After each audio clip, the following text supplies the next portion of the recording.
nagpapasalamat sa Diyos at talagang ando na po. Ako'y naniniwala na bagamat sabihin natin hindi pa ganun kalapit, pero andyan na. Kumbaga sa ilang hakbang na lang. Rin ang Panginoon. Baka maaaring tayo po ay papasok na po doon sa tinatawag na Great Tribulation din. Kasi naniniwala naman tayo na dadaan talaga lahat ng tao diyan sa tinatawag na Great Tribulation. Ano ba yung magpapasapit ng Panginoon ng pagbutom ng kanyang salita? Actually, kasama mo yan sa actually, yung sinabi yan sa aklat ng Amos, at yan ay prophecy na darating ang araw na ang Panginoon ay magpapasapit ng taggutom, hindi ng tinapay, kundi ng salita ng Diyos. Marami ang pupunta parito para hanapin ako'y niniwala na maaari ipag-pray lang natin na sana nga dumating ang panahon iyon na kung saan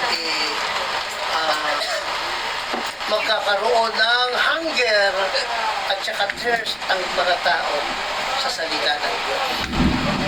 Magkakaroon ng mararamdaman nilang sila nagugutom at nauuhaw sa pakikinig ng salita ng Diyos.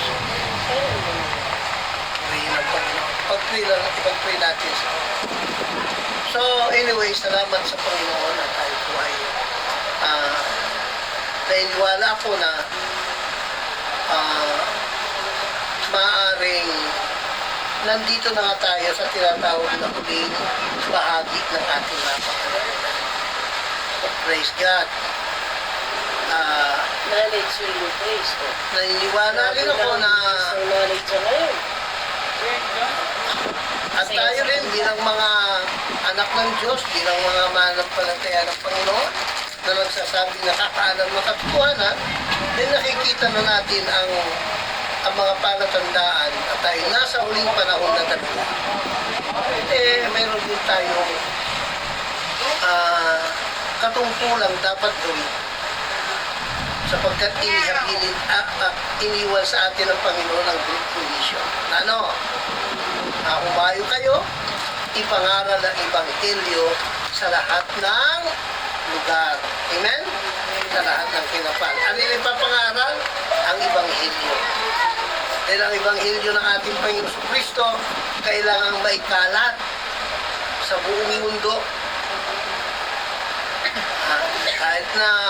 Kahit na sa maliit na paraan, makatulong po tayo sa gayon, lalo nating pinadadali ang pagbabalik ng ating. Nalalabanan ka naman talaga po sir, kahit sa social media, marami pong nagsishare ng Word of God. Pero ang tinutukoy doon na ipapangaral sa lahat ng bansa ay ang Ebanghelyo. Yung Ebanghelyo talaga. Ng ating Panginoong Jesucristo. At yun ang dapat tanggapin. At doon tayo dapat manatili. Kasi yun ang ginaya. Yun. Yun ang dinumihan ng kaway. Yun ang sinira. Yun ang dapat tanggapin at yun, doon tayo mananatili. Death, burial, and resurrection. Yun ang kaligtasan. Kasi At walang ibang paraan ng salvation kundi doon. Unless na hanggat hindi yan naunawaan at hindi Naintindihan. gaganap ng isang tao ang bagay na yun, malabo. Hindi Pag-iigantayan sila ng Diyos. kaya nakakalungkot, maraming mga pastor, maraming mga aral, maraming mga Kristiyano ang umaangkin sila ay born again. Pero tanungin mo pa paano sila na born again? Malabo doon sa itinuturo ng Biblia na paraan ng pagiging karamihan po ngayon, ang pinakamapalasak na turo ngayon para ka ma-born again, manampalataya ka lang.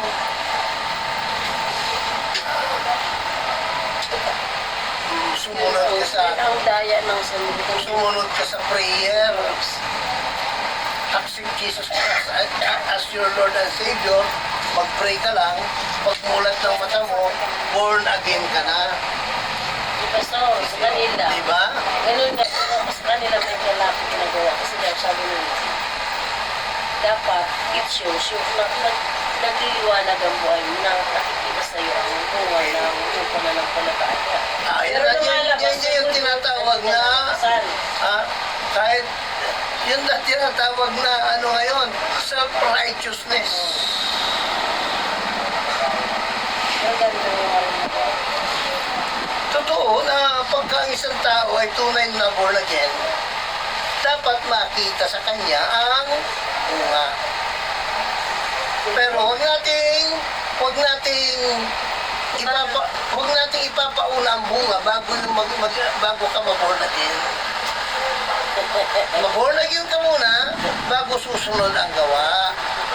Walang kinalaman Kasi- yung sa nagtanim ka muna bago ka umani. Hindi yung ang nangyayari. Ang nangyayari, gusto nila agad. Mabago na yung taong yon. Bago. Di ba Diyos ang nagbago? Kaya lumalabas na marami mga pag ngayon, ang kanilang pamantayan ng pagiging born again, yung mabuting gawa. Faith was so. So, Makikita mo siya. mali pa rin.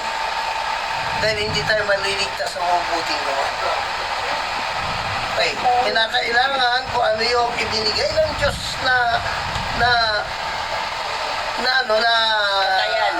batayan o yung tinatawag na step by step na plan ng Panginoon para sa kaligtasan, yun ang dapat sundin.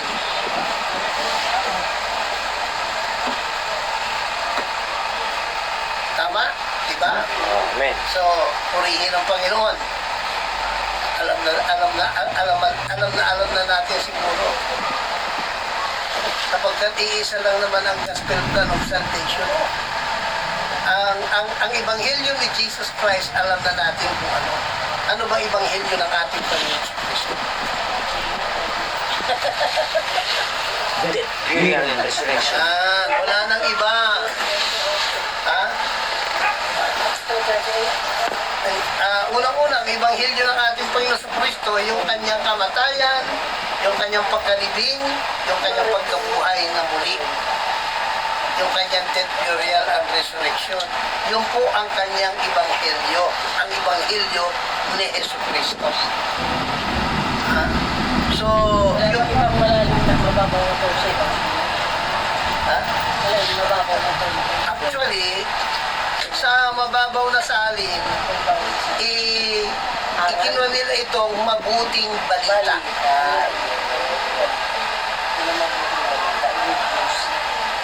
Good news. Pero, ang talagang kanyan ay ebanghelyo. Purihin ang Panginoon. Kasi pagka sinabi mo mabuting balita kasi, pag ang ginamit mo ay mabuting balita, Good news. hindi mo na Walang specific. hindi mo na na-specify. Kasi maraming mabuting balita yung Anong klaseng mabuting balita? yung ebanghelyo ng ating Panginoon Kristo kasi, yun ang kapangyarihan ng Diyos sa ikaliligtas ng bawat sumasampalataya. Ibig sabihin, yun ang tanging paraan ng kaligtasan ng tao. Tapos binabaliwala ng mga Roma 1:16. Basahin natin yung Roma 1:16. Ano sabi, brother? Binabaliwala lang.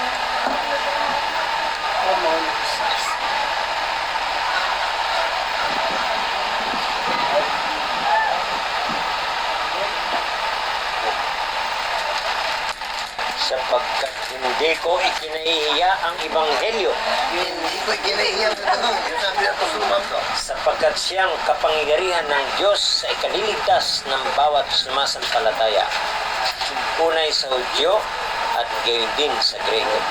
At hindi kinahihiya ni Apostol Pablo ang Ebanghelyo sapagkat yun ang kapangyarihan ng Diyos sa ikaliligtas ng bawat sumasampalataya.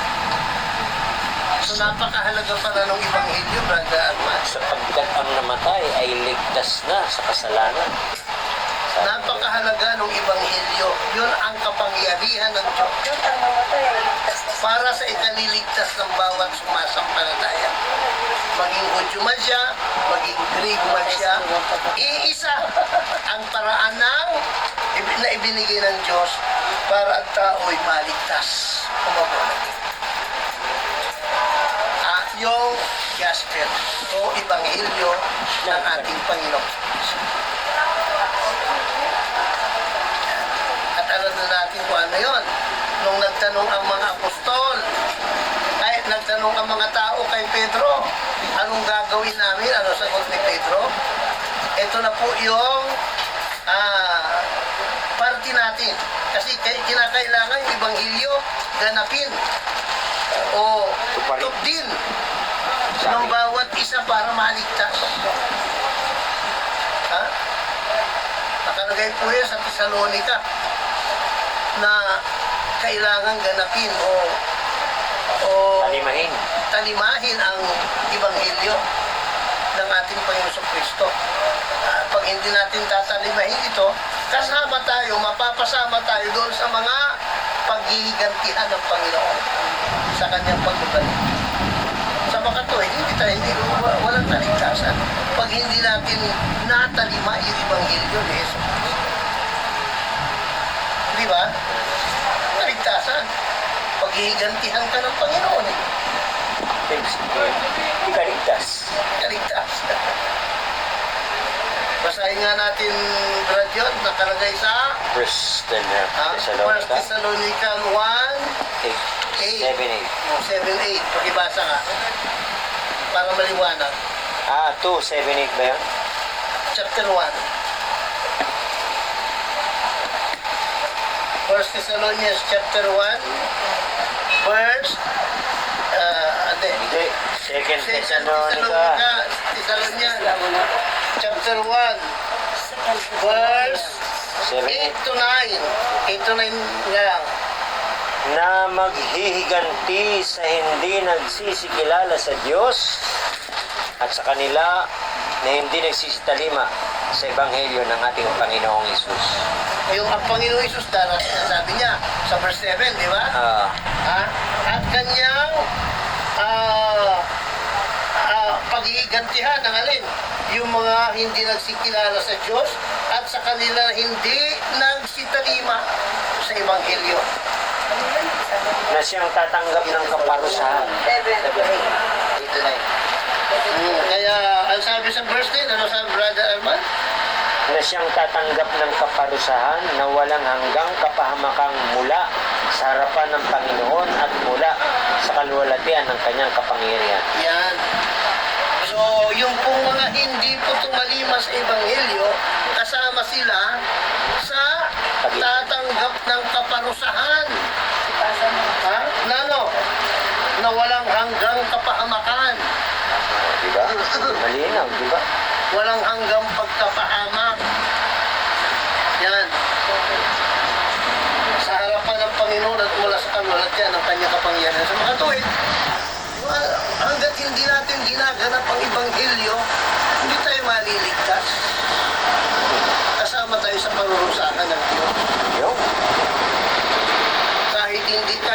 Kahit tayo ay mabait, kahit tayo ay matulungin, kahit tayo ay madasalin, yung pinaka-importante, hindi mo ginawa. Ano yun? Yung tinalima, yung Ebanghelyo. Hindi ka maliligtas. Mahirap pa.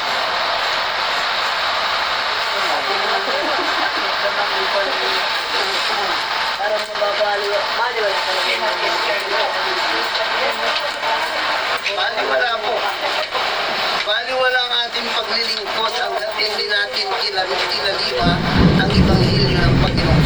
Wala sila, sinabi ko na. Muna yung ano, hindi na makalag. Inayak ko.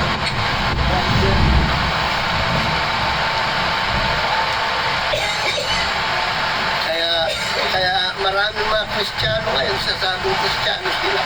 Pero yung kanilang yung kanilang paglilingkod, baliwala pa na brother. Hmm. Ano? Baliwala naman. Yun talaga. Kasi hindi Nasayang tinalima maawa sa iyong buhay. hanggat hindi mo Biro tinalima mo, nagsakripisyo ka, oh. Wala ba Every talaga? Sunday. Wala ba, hindi ba may apply ang grace ni Lord? yung ang grace ng Panginoon nasa kanyang Nandito lang sa pangalan na. yung kanyang biyaya nahayag doon sa kanyang Ebanghelyo. Ayan. Dead burial Ay, ng useless naman, wala talagang, kasi mga saan kahit konting biyaya, kapag naniwala sila sa mga motibo, alam mo na. Wala talaga. Tsaka yung mga, nangangaral sa, sa mga kalsada, sa jeep. May bisyado yan, ha? Oo. Oo, akala nila, ginagawa Pag nakikita ko yun, parang sinasampal ako eh. Naisip mo sa akin ng pagod na. Ang tuyo sa kanila. Dapat ako ganun din ako eh. Yeah, kumbaga. Hindi ko magawa. Ako na nasa katotohanan, hindi ko magawa. Yun ang punto atin yun. Yung nakikita mo yan. Diyos palingke, mayroon. Mayroon lang siyang, sige, yun naman mga nandun sa mga palengke. Talagang sinanay sila ng kanilang leader Pero ba't nagagawa nila? na ganyan dahil pinagkakapirahan. Pero mahabang nangangaral, yung mga kasamahan, may dala-dalang pansilo ng pera. Lahat ng Dumadaan. lahat